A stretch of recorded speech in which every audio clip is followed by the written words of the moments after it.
The first wave of alien attacks came with a ferocity that left no room for hesitation. Alien ships descended from the skies, their sleek, angular designs glowing with an eerie blue light. Without warning, their weapons unleashed devastation upon Earth cities. Buildings crumbled in seconds, infrastructure reduced to molten slag, and the sky itself seemed to burn as energy blasts rained down. Entire neighborhoods vanished in flashes of light, leaving only smoldering craters behind. In the chaos, humanity's defenses seemed pitiful. Fighter jets scrambled to engage the alien ships, but their missiles exploded harmlessly against the impenetrable energy shields. Anti-aircraft systems fired relentlessly, filling the sky with trails of smoke and flame, but the alien vessels glided through the carnage untouched. For every alien drone shot down, hundreds more replaced it, swarming over cities like locusts. On the ground, Threx soldiers emerged from dropships, towering insectoid figures encased in gleaming armor. They moved with mechanical precision, their weapons emitting beams of energy that disintegrated anything in their path. Civilians fled in terror, their screams drowned out by the deafening roar of destruction. Resistance seemed impossible, yet humanity refused to succumb to despair. Amid the devastation, pockets of human forces began to regroup. Soldiers coordinated ambushes, luring Threx patrols into narrow streets where their numbers counted for nothing. Makeshift barricades were erected, and urban combat turned the alien invaders' advanced technology against them. Humanity's strength lay in its adaptability, its ability to find opportunity in even the direst circumstances. In a devastated city, a squad of resistance fighters set a trap for a group of Threx soldiers. Using a hacked alien drone as bait, they lured the patrol into an abandoned subway station. Explosives rigged to the ceiling collapsed the tunnel, trapping the aliens and forcing them into close-quarters combat. Armed with scavenged alien weapons, the humans fought fiercely, their desperation transforming into ruthless efficiency. For the first time, the Threx felt the sting of resistance. But these small victories came at a heavy price. Every skirmish left behind countless dead, their bodies littering the streets alongside the wreckage of their homes. Hospitals overflowed with the wounded, while supply lines were constantly under threat from alien raids. Humanity's resolve was tested with every passing hour, yet the fight continued. Survival was no longer a question of hope, but of sheer determination. In the midst of the chaos, scientists and engineers worked tirelessly to understand the alien technology. Fragments of Threx weaponry and armor were smuggled out of war zones, delivered to hidden laboratories where experts dissected and analyzed them. The discoveries were grim, but vital. The Threx soldiers were not merely armored, they were augmented, their bodies fused with biomechanical enhancements that made them faster, stronger, and nearly invincible. Yet even in this revelation, humanity found a glimmer of hope. If the Threx were machines, they could be hacked. If their technology was advanced, it could still be broken. Dr. Harlow and her team made a breakthrough. By studying the frequency patterns of the Threx energy shields, they discovered a vulnerability, an oscillation in the shield's energy field that could be exploited. The information was relayed to resistance forces worldwide, and the tide of battle began to shift. With makeshift jamming devices, human forces started piercing the alien defenses, bringing down ships and walkers that had once seemed untouchable. As the resistance grew more coordinated, humanity's ingenuity shone. Engineers built railguns from scrap metal, weapons powerful enough to punch through Threx armor. Civilians used drones to map enemy positions, relaying critical intelligence to the fighters on the ground. Farmers converted their land into supply depots, while hackers infiltrated alien communication systems, sowing confusion among the invaders. The Threx, accustomed to crushing resistance with overwhelming force, began to falter. Their confidence turned to frustration as the humans adapted to their strategies with alarming speed. Alien commanders issued orders to increase the intensity of their attacks, but every escalation was met with newfound human tactics. Guerrilla warfare, sabotage, and ambushes turned Earth into a battlefield where the Threx's technological advantage was no longer absolute. Still, the cost of resistance was staggering. Cities lay in ruins, their once bustling streets now silent save for the sound of distant gunfire. Families were torn apart, their loved ones lost to the relentless violence. Yet in every corner of the planet, humanity's spirit burned bright. Artists painted murals of defiance on the walls of bombed-out buildings. Musicians composed songs of hope, their melodies echoing through underground bunkers. Even in the darkest moments, humanity refused to break. The Threx King watched the unfolding war with a mix of amusement and irritation. "They are tenacious," he admitted to his generals. "But their defiance is futile. Crush them completely. Leave no trace of their insolence."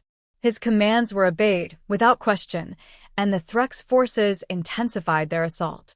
But humanity had already learned one vital lesson. The Threx were not invincible. They bled, they fell, and they could be beaten. With each passing day, humanity's confidence grew.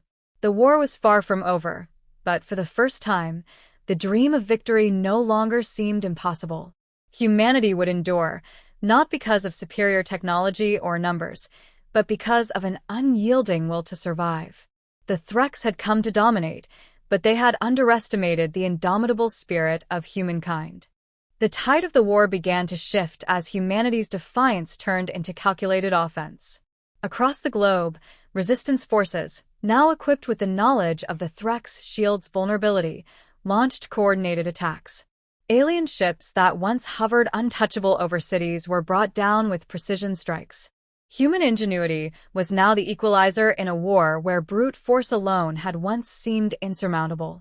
In the scorched remains of a major urban center, a coalition of resistance fighters orchestrated an ambush on a Threx supply convoy. Using makeshift signal jammers and scavenged alien explosives, they crippled the convoy before it reached its destination. Alien soldiers, thrown into disarray, were met with brutal guerrilla tactics. What had once been a desperate defense now became a calculated and effective counterattack. The Threx were no longer the hunters, they were becoming the hunted. The morale of humanity soared with every small victory. Footage of downed alien vessels and retreating Threx soldiers circulated through underground communication networks, uniting people under the shared belief that the invaders could be defeated. For the first time since the war began, the idea of victory felt tangible. Among the resistance leaders, a daring plan began to take shape. The Threx King, the embodiment of their empire's arrogance and power, had descended to Earth to oversee the war effort personally. His presence was not only a tactical risk, but also a symbol of the Threx's perceived dominance. Capturing him would be a blow to their morale and an unprecedented statement of humanity's strength. The mission was audacious and almost suicidal.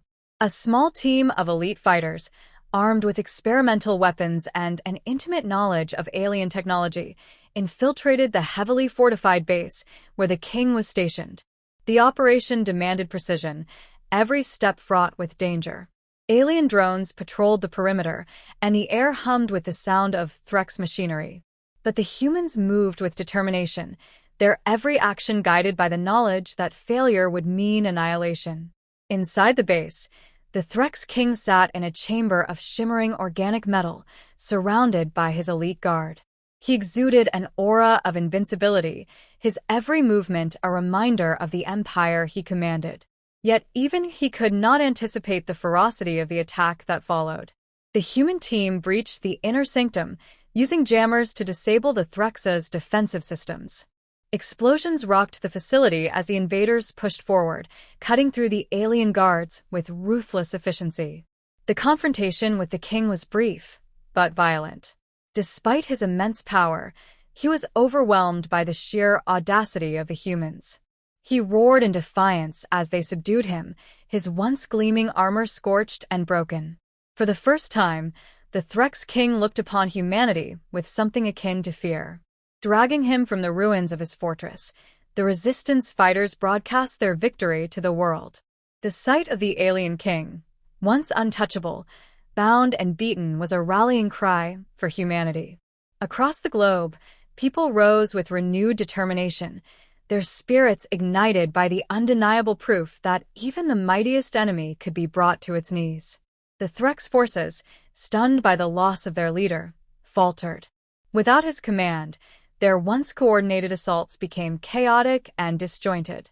The humans capitalized on the disarray, launching strikes against alien strongholds and reclaiming territory that had seemed lost forever. The invaders' aura of invincibility was shattered, and the balance of power shifted irreversibly. Yet, even in the face of triumph, humanity grappled with the cost of their actions.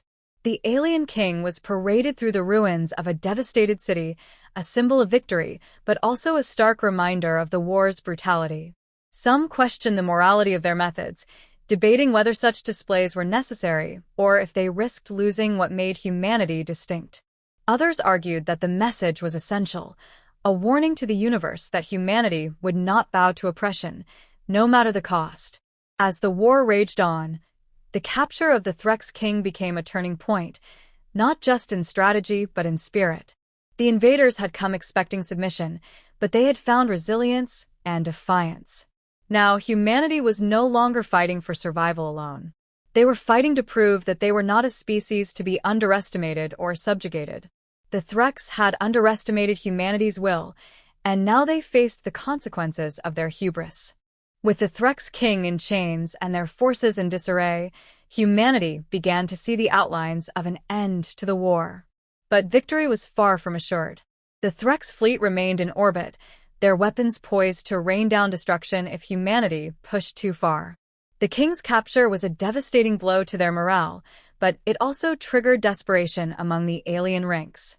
Without his leadership, the Threx generals became erratic, issuing conflicting orders as factions vied for control. What was once a unified invasion force fractured into chaos, yet the danger to Earth was still immense. Resistance leaders understood the precariousness of their situation. The king was their most valuable bargaining chip, a way to force the Threx to retreat without further bloodshed. But there was no guarantee the invaders would negotiate. Alien culture, as they'd come to learn, valued dominance above all else. Surrender was unthinkable to them. If humanity was to leverage their victory, they needed to strike a final, decisive blow, not just to the Threx forces on Earth, but to their fleet above. Dr. Harlow and her team worked tirelessly in hidden bunkers, decoding the data they had salvaged from the alien base. Their analysis revealed a critical weakness in the Threx fleet's command structure. The massive flagship that hovered above Earth was not just their base of operations, it was their nerve center. Destroying it would cripple the fleet's ability to coordinate and leave the remaining ships vulnerable. It was an opportunity too great to ignore, but the risks were monumental. The flagship's defenses were impenetrable, and its weaponry was capable of obliterating entire continents. The plan was devised with grim determination. A coalition of human forces would launch a coordinated assault on the flagship, using every resource at their disposal. Ground-based railguns, scavenged alien weaponry, and experimental fighters retrofitted with Threx technology would all play a role. It was a mission that required precision, bravery, and sacrifice. As preparations began, the captured Threx king remained defiant. He watched humanity's efforts with disdain, his mandibles clicking in contempt. "You believe this will end in victory?" he hissed during an interrogation. "Even if you destroy me, there are others. The Dominion is vast. This is but a single fleet. You cannot imagine the wrath that will follow." But humanity was undeterred. The resistance fighters who had captured the king knew fear, but they also knew what was at stake. Their reply was simple: "Let them come. We'll be ready." The assault began under the cover of darkness, humanity's forces launching from hidden bases and camouflaged strongholds. Modified fighters took to the skies, their sleek designs a testament to human innovation and determination. Ground forces opened fire with railguns, targeting key points on the flagship's hull. The night was lit with the glow of explosions as the Threx retaliated, their ships descending to defend their leader's vessel.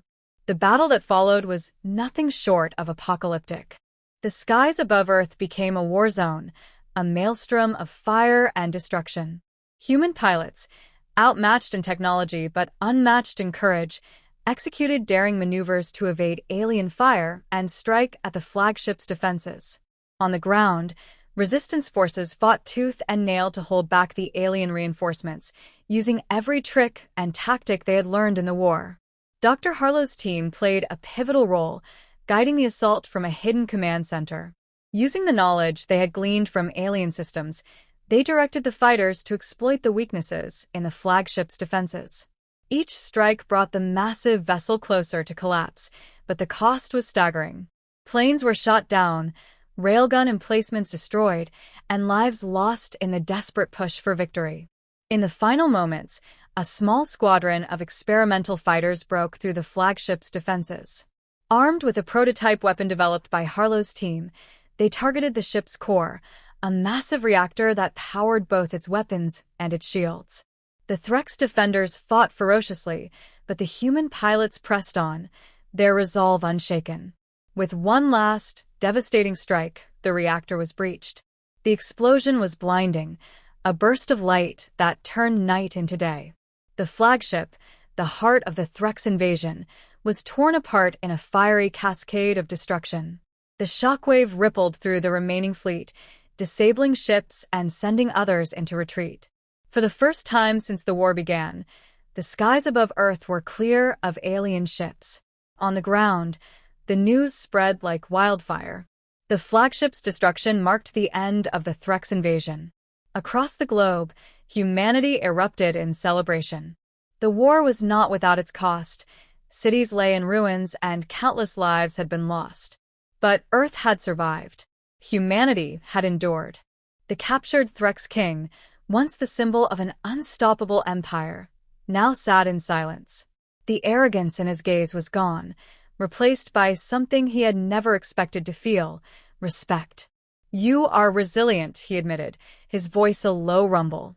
"Perhaps more than we anticipated." The response was simple: "We're human. That's what we do." As the world began the long process of rebuilding, humanity stood united, stronger than ever. The Threx invasion had sought to break them, but instead, it had forged them into something unbreakable. Earth was no longer just a world of divided nations.